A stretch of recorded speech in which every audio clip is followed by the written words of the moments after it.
Та ногоон цаг уур амьсгал төрийн бас байгууллагын бэлтгэсэн хэмжээний дараа подкастын экспертийн өнцөг болон сонсож байна.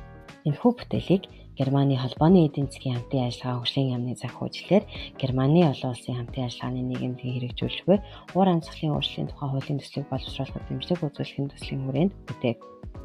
Үүнд тусгацсан агуулга нь зөвхөн 40 экспертийн хариуцлага бөгөөд Германы холбооны эдийн засгийн хамтын ажиллагаа хөгжлийн яам, Германы олон улсын хамтын ажиллагааны нийгэмлэг, ногоон цаг уур амьсгал төрийн бас байгууллагын үзэл бодлыг илэрхийлээгүй болно. За сайн байцгаана уу. Хөлөмжийн дараа подкастын маань экспертийн өнцөг болонгийн ээлжидийн ярилцлага эхлэхэд бэлэн болсон байна. Өнөөдрийн ярилцлагаар уур амьсгалын цацаглал мөнгөний бодлогын талаар ярилцахаар бид нэр эрхэм ургамал сувтыг ураад байна. За тантай авах эхний асуулт нь өөрийгөө товч танилцуулна уу? Та ямар ажил эрхэлдэг вэ? Таны хийдэг ажил уур амьсгалын өөрчлөлтөд бас яаж холбогддог вэ? Тэгээ таны зорилго юу вэ? За баярлалаа. Юуны өмнө подкастта урьж оруулж байгаад маш их баярлж байна. За өөрийгөө товч танилцуулах юм бол би Монгол анхны мөнгөний бодлогын газар ажилладаг.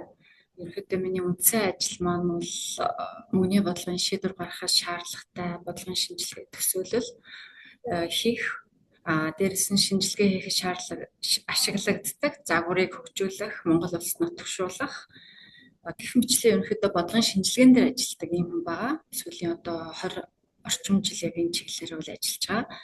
Харин сүүлийн одоо 3-4 жилийн хугацаанд энэ уур амьсгалын өөрчлөлттэй холбоотой ажлууд руу тэр дундаа доктортой ногоон санхүүжилтийн тогтолцоог Монгол улсад бий болгох чиглэлийнх ажлуудад бас нэлээд оролцож байгаа. Өөрөөр хэлбэл Монгол банк маань өөрөө энэ ногоон доктортой санхүүжилтийн тогтолцоог Монгол улсад бий болгоход одоо шаардлагатай дэд бүтцийг, суурийг бий болгох энэ ажлыг бол хийж байгаа. Тэгэхээр энэ ажилд бол би бас нэлээдгүй оролцож байгаа. Тийм болохоор л өнөөдөр энэ подкастад оролцож байгаа болов гэж бодож байна.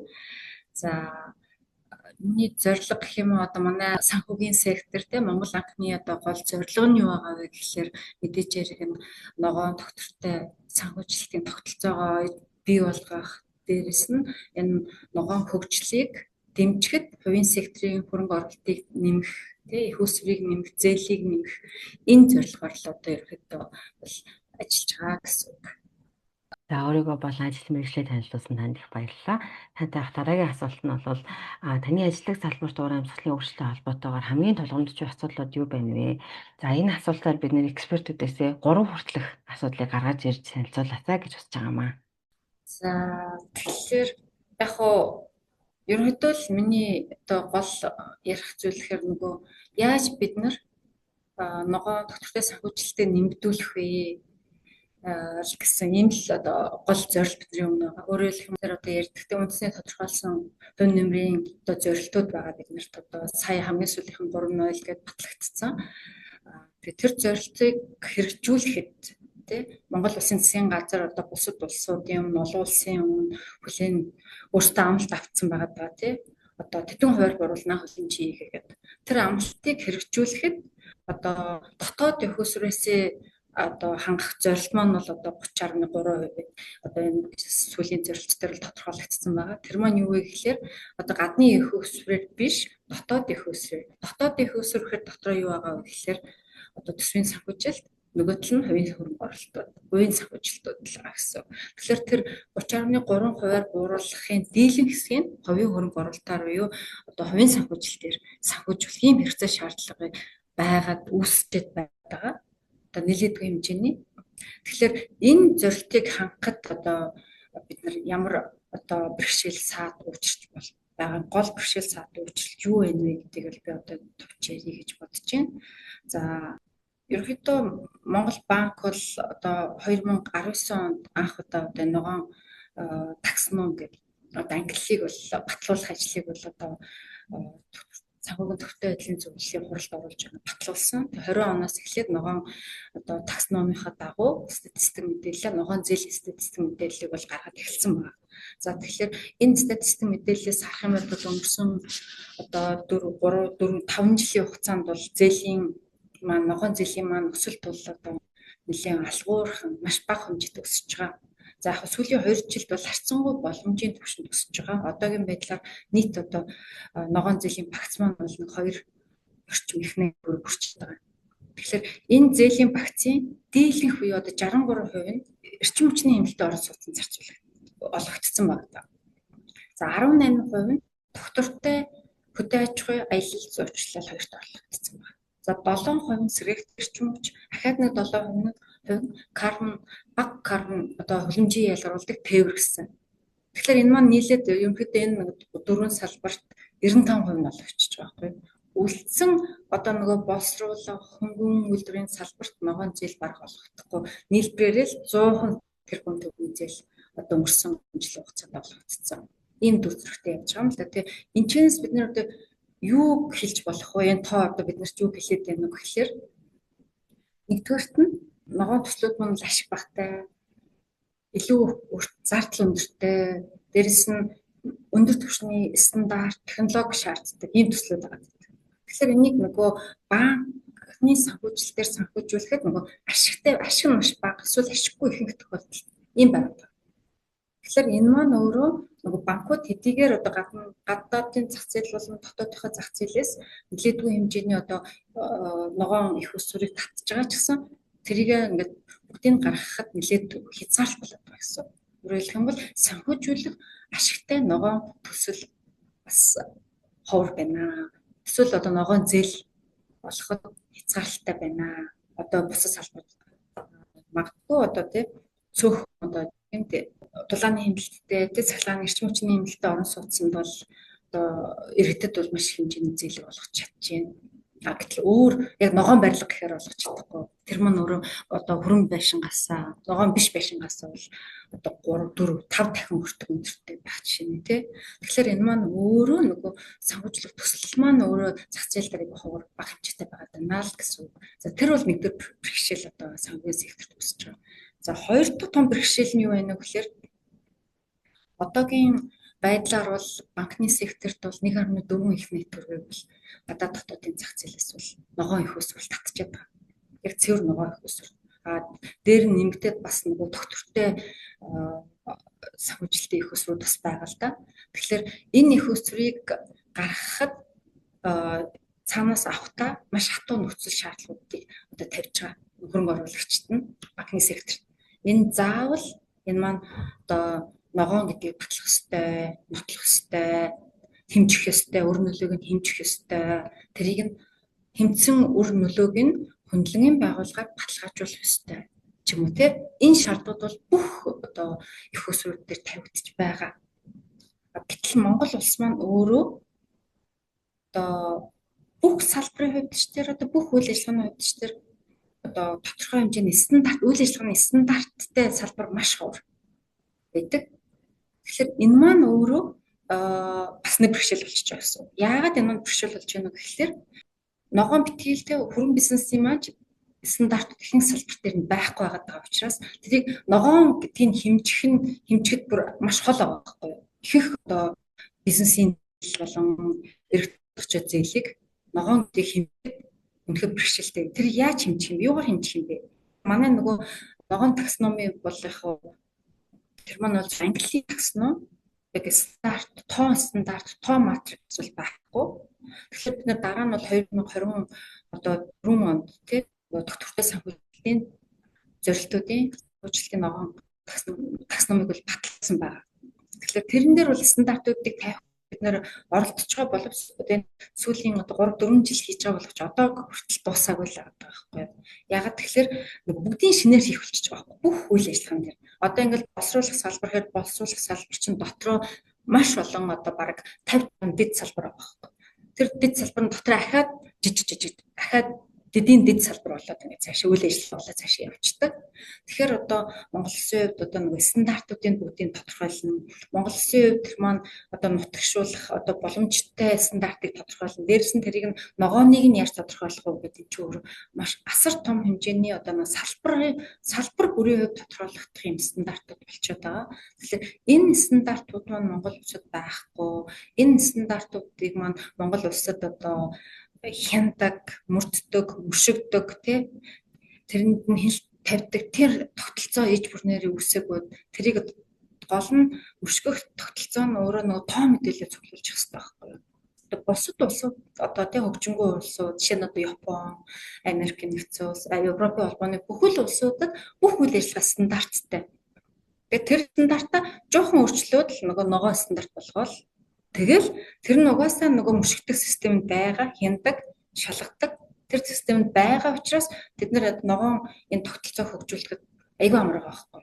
Монгол улсын хувьд энэ дээр маш их хугацаа зарцуулж чинь тэгээд шаардлагатай болж байна. Дээрэс нь энийг одоо салбарын яамдууд маань бас тэр болгон ойлгож стандартуудыг гаргаж өгөх ажил дээр хамтарч ажиллахгүй ийм байдалтай байгаад байгаа учраас бид нар одоо энэ SDG Finance Taxonomy гэдэг одоо бид нар одоо нэрлэлсэн тий төвтөртэй хөгжлийн зөвлөлтийн санхүүжилтийн таксономи одоо болтол тоотуудыг тавьж чадах стандартуудыг тодорхойлж чадахгүй ингээд 2 жил явж туршилтын журмаар хэрэгжүүлээд ингээд явж байгаа. Энэ бол одоо 2 дахь том бэрхшээл одоо за 3 дахь том бэрхшээл бол ерөөсөө 3 гэсэн учраас одоо 3-ыг хэлээ да тий 3 дахь том бэрхшээл нь юу вэ гэхээр одоо ногоо хөгжлийн асуудлууд одоо ногоон бодлого дээр салбар хоорондын болоод ойрын болоо хэтийн ирээдүйн одоо улс орны бодлогын уялдаатай байдал маш хангалтгүй үр дүнгээ хэмжих тогтолцоо баг юм байна.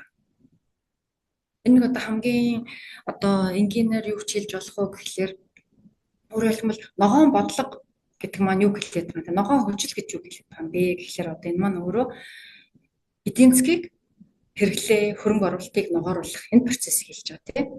Дээрэс нь энэ маань өөрөө нөгөө талдаа технологийн шилжилтийг хэлж байгаа. Өөрөөр хэлбэл аль болох хүлэмжийн бага их ялруулдаг энэ үйлдвэрлэлийн тогтолцооноос халаад хүлэмжийн бага ялруулдаг үйлдвэрлэлийн тогтолцоо руу алгуур шилжих энэ процесс хэлж байгаа. Тэгэхээр энэ маань өөрөө эдийн засгт маш том бүтцийн өөрчлөлт хийгдэх энэ процесс байхгүй юу? Тийм учраас энэ юу хэрэгтэй гэхээр энэ бүтцийн өөрчлөлтийг яаж хийх вэ гэсэн алсын хараа богино, дунд, урт хугацааны бодлогын зорилтууд хэрэгтэй байдаг.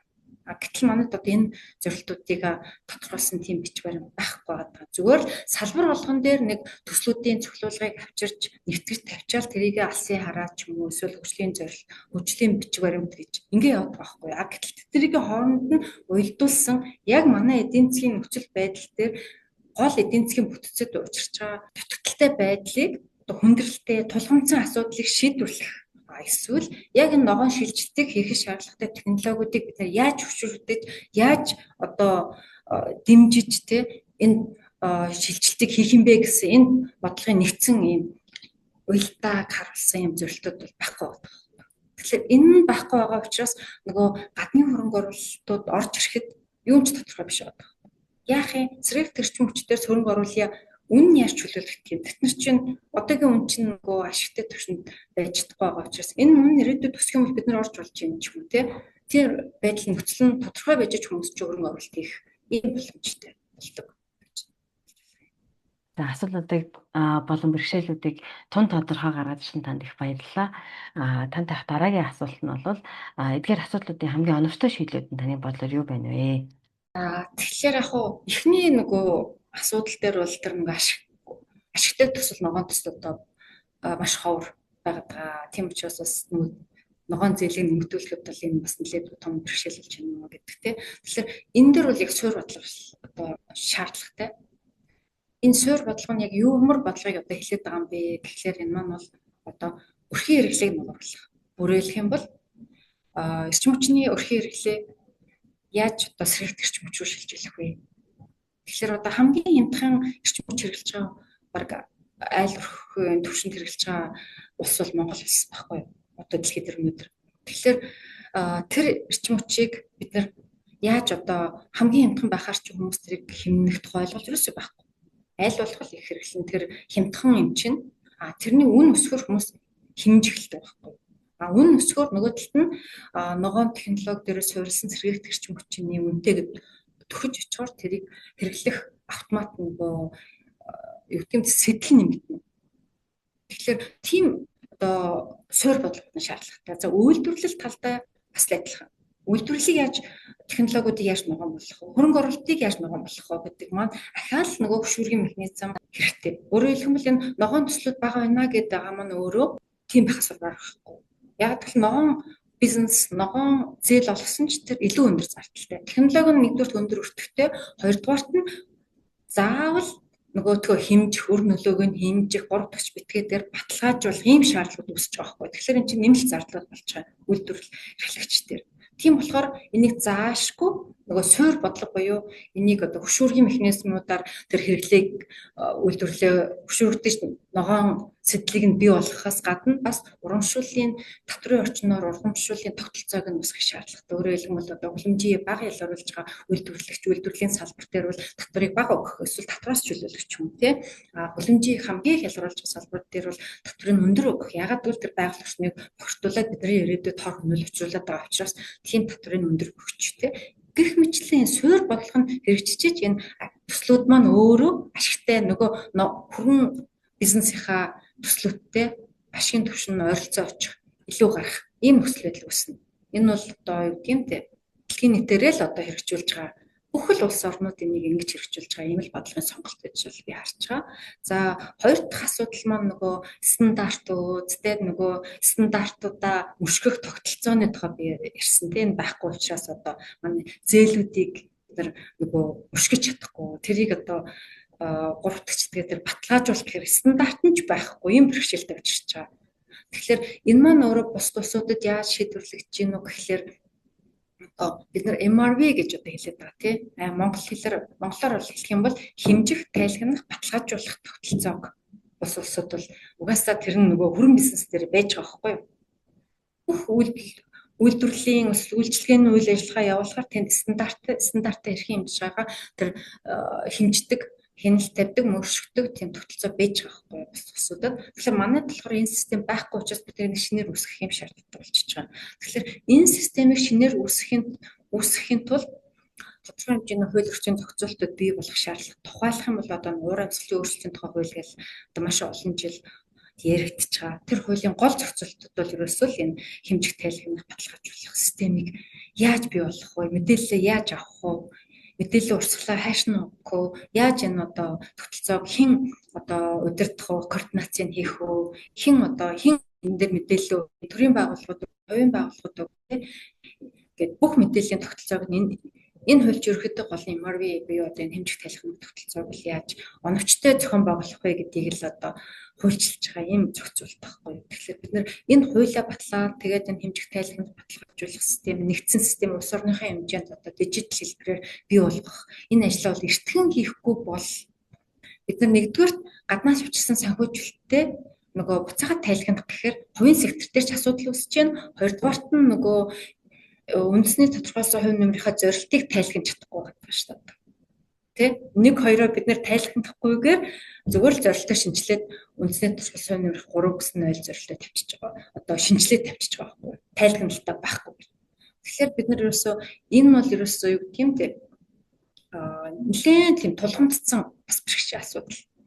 Нэгдүгээр миний одоо хэлсэн асуудал маань бол одоо суур асуудал, фундаментал бэрхшээлээ асуудал, тулгамдсан асуудал. Энэ бол айгүй тулгамдсан хажууд бүр тулаад ирсэн ийм асуудал. Бид нар баг одоо юу гэдэм те нэг бүр хоцроод явж байгаа ийм л бэрхшээл юм л та.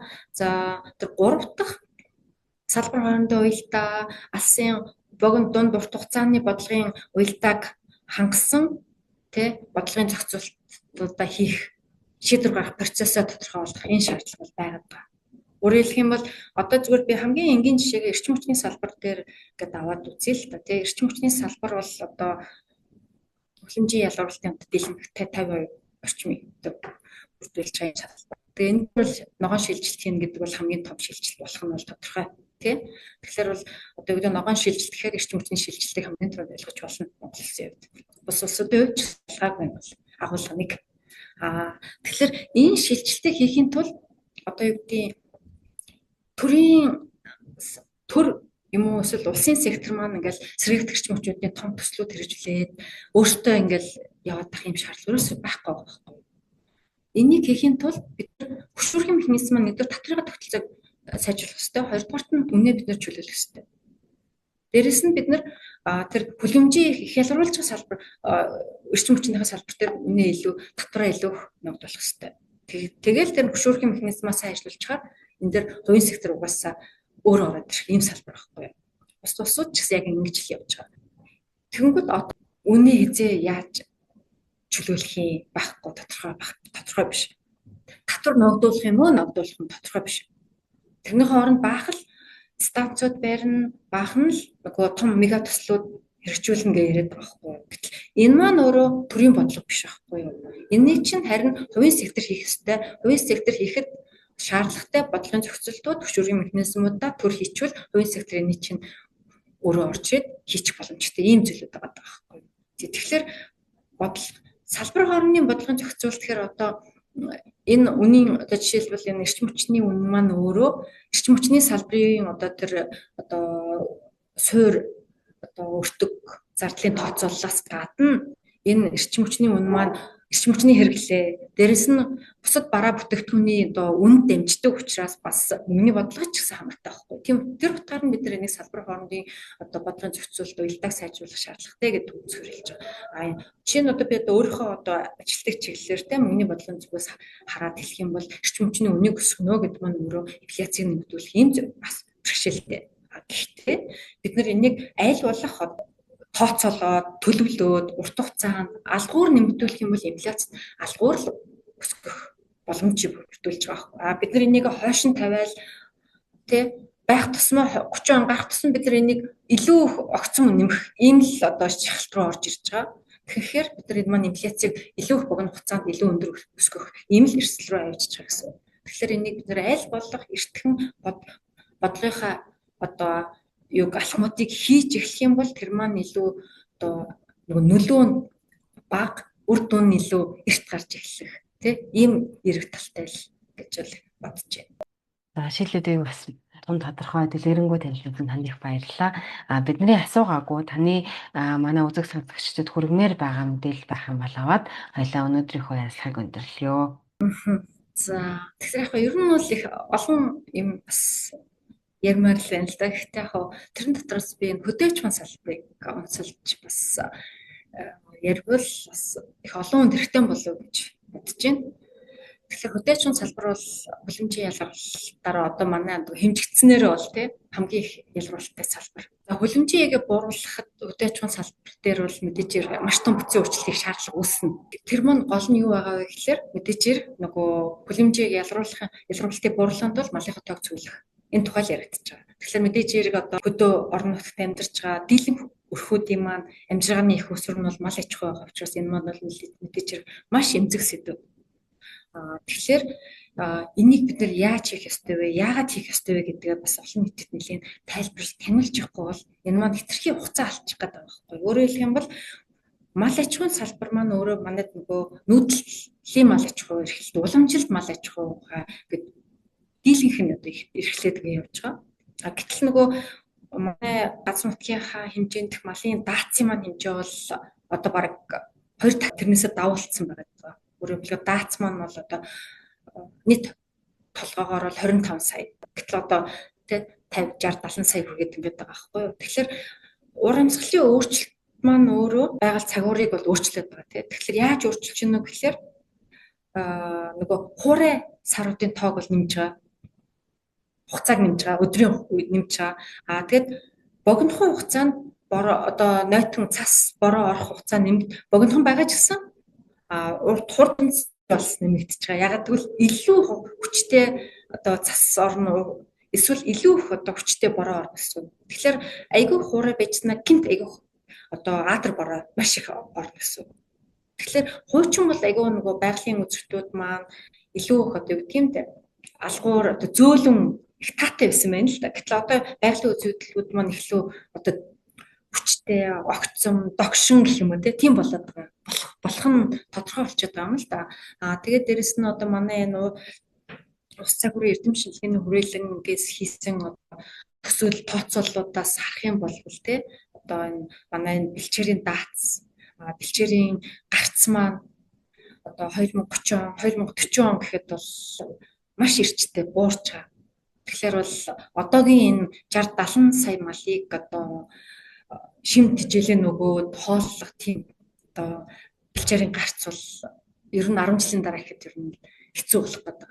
Тэгэхээр энэ мэтчлээ ингээд тулцсан энэ том эрсдлүүдээ бид нэр ингээд ойлгомжтойгоор малчтай арт иргэдтэй тайлбарлахгүй байгаа учраас тэд нар ингээд нэг чинь ойлгохгүй яваад байгаа. Гэтэл нөгөө эрсдэл нь айгүй ойрхон хүрээд ирсэн байдаг. Бид нар одоо 35 он гэхэд нөгөө тий малынхаа тоог толгойг бууруулсан, нөгөө дасан зогсох чадвараа сайжруулсан, нөгөө уур амьсгалын өөрчлөлтөд дасан зогссон мал аж ахуйтай байж ихгүй бол 35 оноос цааш энэ одоогийнхоо нүүдлийн уламжлалт мал аж ахуйгаар одоо маллах боломж одоо маш бага болох ийм эрсдэлтэй байна гэж бол би зүгээр хөдөө аж ахуй салбарын мэргэжилтэн биш ч гэсэн одоо энэ чиглэлээр ингээд уншиж аваад судалгааны ажлуудыг харахаар бол ингэж харагдаад байгаа байхгүй юу.